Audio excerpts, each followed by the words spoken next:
All right, let's dive in.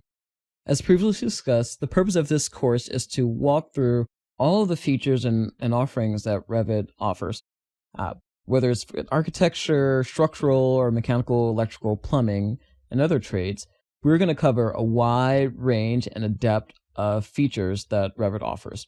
So while we may not be able to cover every single topic in detail, by the end of this course, you should be able to have the resources to go in and find all the information you need or know where to go within the Revit interface to get very close to solving any problem that requires the use of Revit.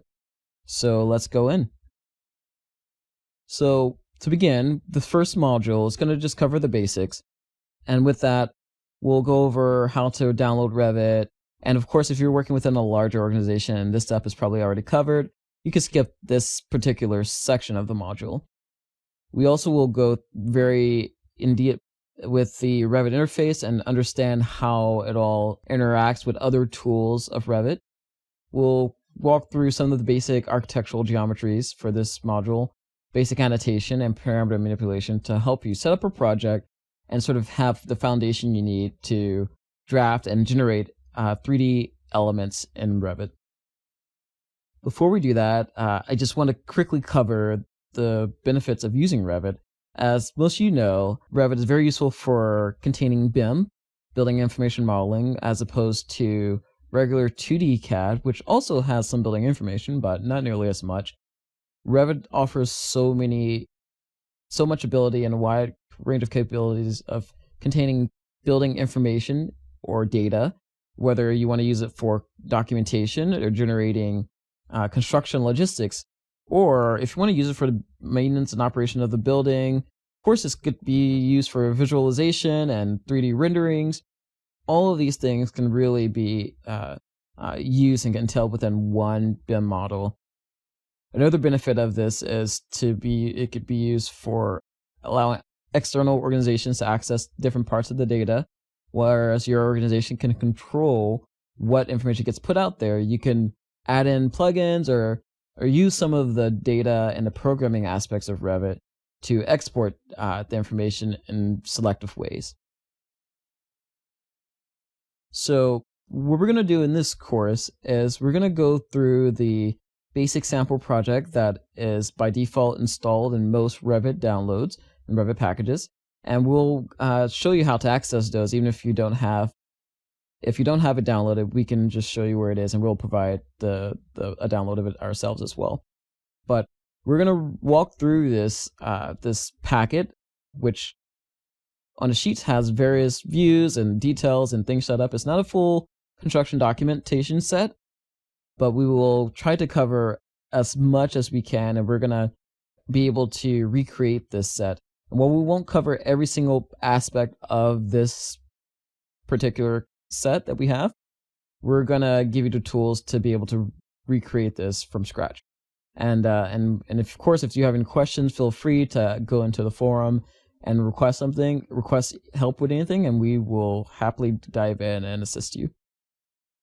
So as you see with this project that we're going to be doing, it has capabilities of fully 3D rendered images. It has schedules, of course, title blocks, all of this contained within and pulling information from the model that you will generate without having to recreate any views. We have the ability to generate sections and details without having to recreate those. We just simply draw a section or elevation or create a detail view without actually going through all the effort that you normally would do in CAD. And of course, the ability to view all the information in 3D.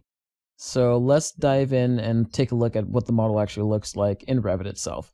And of course, as we go into Revit, I will explain every single aspect of the user interface, but for now, I'm just using this to show you the capabilities of what it would do and what the sample project will entail. So as you see here, while not quite generating photorealistic images, we can use our model to generate really nice rendered images and 3D views and axons. We are able to collect all of the information from the model and create schedules out of it. It's very parametric, so if you update your title block, for example, you should be able to update it once and it'll update across the entire project. You could generate site plans, an actual 3D site plan, using imports. We can take a look at energy and solar analysis. It's very useful for a lot of sustainable aspects of a project or energy savings. Of course, generating floor plans.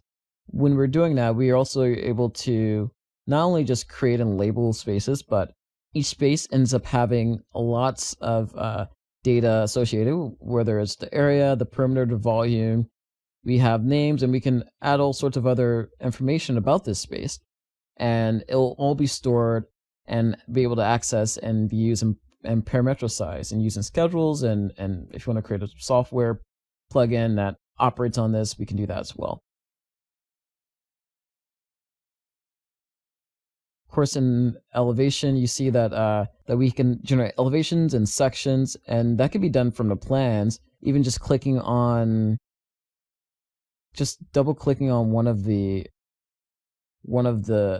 elevation tags, we end up getting this view, which is seen in the previous sheet or the next sheet. And likewise, you should be able to click on any section or detail and create one here, and it'll take you to something even more detailed. And if you click on it, you'll realize that you're also clicking on the wall that has been created in 3D, or it looks 2D in this view. And you see it's highlighted in blue in some of these other views. So it's all linked, and the ability of Revit to connect all of the data that you're drafting is fairly powerful. And here's some other views.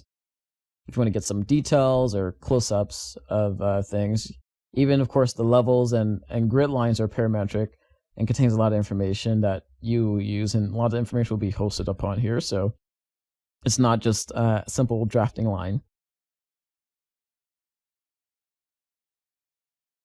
And let's take a look at this in 3D. So yeah, you see that it's a fairly elaborate project. Even though this is sort of a basic sample, there is the ability to, once you download it, you could kind of look at it yourself and analyze how things would be created. And as we recreate things ourselves, you'll see how it comes into fruition. You see that it's hosted inside of a topographical element. And there's a lot of other information that should give you as accurate as possible data as it would be built on site. So that's really exciting use of Revit, and as you learn more, you'll realize that it's very, very powerful and gets very detailed and offers so much capabilities that could be used in all sorts of aspects of the AEC industry.